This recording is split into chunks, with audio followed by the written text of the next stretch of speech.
Moikka kaikille! Päätettiin tehdä seuraava blogi nyt tällä tavalla videoitse taas ja aiheena on tällä kertaa miten valmistautua videohaastatteluun. Ollaan saatu jonkin verran kyselyitä ja vinkkipyyntöjä siitä, että kun videohaastatteluun tulee kutsu, että miten siihen kannattaisi varautua ja miten siinä videohaastattelulla kannattaisi esiintyä. Ihan niin kuin muutama tärkein pointti. Ensinnäkin se, että ennen videohaastattelua niin suosittelen, että lukasittelet työpaikka-ilmoituksen läpi, fiilistelet vähän sitä, että mikä olikaan se asia, mikä sun mielenkiinnon herätti siinä silloin alun perin. Kannattaa käydä tsekkaamaan myös sen yrityksen nettisivut, mihin olet hakemassa, hakea sieltä vähän fiilistä, miettiä sitä, että millainen yritys tässä on niin kuin kyseessä ja miten se ehkä niin kuin soveltuisit myös sinne.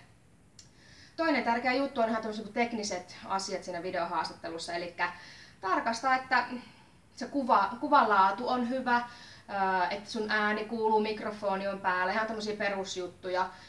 Ihan jopa suosittelen, että katsoa vähän, että minkälainen se tausta on, eli suosittelen semmoista niin kuin neutraalia taustaa, tai vaikka että siinä olisi takana seinää, että sit siellä ei olisi ehkä mitään pieni pyörintä tai niin kuin isoa vaatekasaa siellä taustalla, joka saattaa niin kuin tulla siihen yleiskuvaan aika keskeisesti, eli semmoinen neutraali ja ihan hyvä semmoinen kuin kasvokuva, että myöskin koko kasvot näkyy ja ehkä niin kuin tästä ylöspäin.